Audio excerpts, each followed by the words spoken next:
Hello everyone, my name is Mallory Messick, and the event that we learned this week in IHS class was the Lewis Blackman case. So this is a tragic story of a boy who went in to get a pectus evixium, which was advertised as a safe and minimally invasive surgery.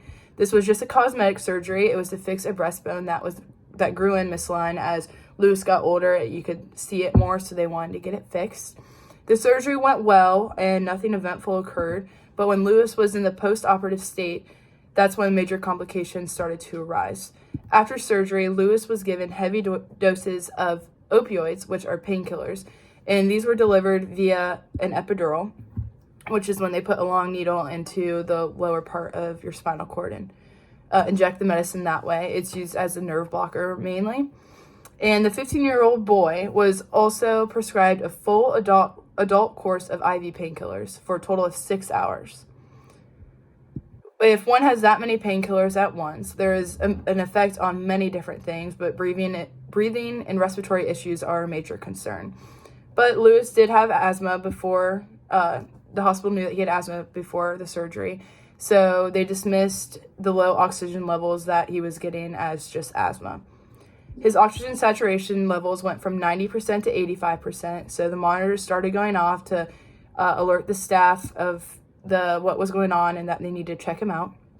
The workers were worried that the noise would wake him up, so they turned it off and didn't do anything about it. Now it's 3 days after surgery. Lewis woke up with excruciating pain in his abdomen that he rated a 5 on a 0 to 5 scale. The nurses thought that it was severe constipation since he was on so many narcotics, and that is a common side effect of that many. But his belly grew swollen and it had no sounds when you listen to it with any instrument or anything. But that was never reported. So he soon became cyanotic, which is when you're losing so much oxygen that your lips are turning blue, you're becoming super pale and just super lethargic. And his heart rate increased immensely. This all happened on a Sunday, and the hospital only had residents and interns on the floor. The family was not aware of this policy of the hospital that there would be no actual physicians on call or just walking about. So they asked to see a physician when Lewis was screaming in pain. And they were greeted by a resident that never told the family that he was a resident, so they assumed that he was a physician. And the resident diagnosed Lewis with constipation, which is nothing that a resident should be able to do, is diagnose. So his oxygen saturation proceeded to get lower and lower, and the alarm went off again, and again they turned it off because they were worried that it would not allow for sleep. But Lewis was still on a 5, on the 0 to 5 scale. He was in so much pain, so there was no sleep that was going to occur. The next morning, his vitals were taken and by a vital sign technician that they had, and there was no blood pressure found, nothing that was at least one that they could note. So they took his blood pressure 12 times with 7 different instruments to try and find one. This also, they did the 12 attempts over a span of an hour and a half, and they still couldn't find one. They let him rest, still couldn't find one, and kept taking it. The crisis was over, in quotations, because another resident came down who was in surgery, and he checked the blood pressure, and he declared that he found a normal blood pressure, so no one checked it again. Just a little over an hour, Lewis then went into cardiac arrest and passed away. And this was all because of the mistakes that was done by unqualified healthcare workers, and there's no true physician ever called in the care of him as he was declining.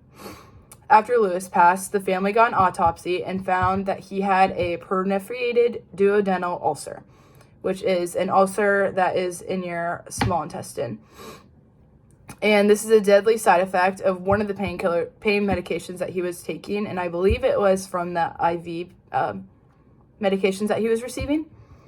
There were many mistakes made by these unqualified healthcare workers that pretended to be qualified, and this caused the young boy to lose his life. So I learned this case by listening and watching the video, and I liked the video because I thought it further explained the mistakes made by all of Lewis's care team in the post-operative state. And I do feel angry after hearing his story. The system promises to care for patients, and this was one of the cases that it failed immensely. I think watching this video was a great way to hear his story, as it gave great visuals and extra information that would hopefully prevent something like this to happen again. Some actions I could take to help me learn more efficiently would be to take more notes while I watch along the way, and that way I have a more accurate memory of the whole case, and I can look back on certain stuff if I feel like I don't understand it as much. And I think I should be more willing to take time to give what I'm doing or watching my full undivided attention and go into it with a positive attitude, as it will make the learning experience more enjoyable. So all in all, I really enjoyed learning about the Lewis Blackman case. I thought it was very interesting, and I think it's very important for every healthcare worker or future healthcare worker to know. Thank you.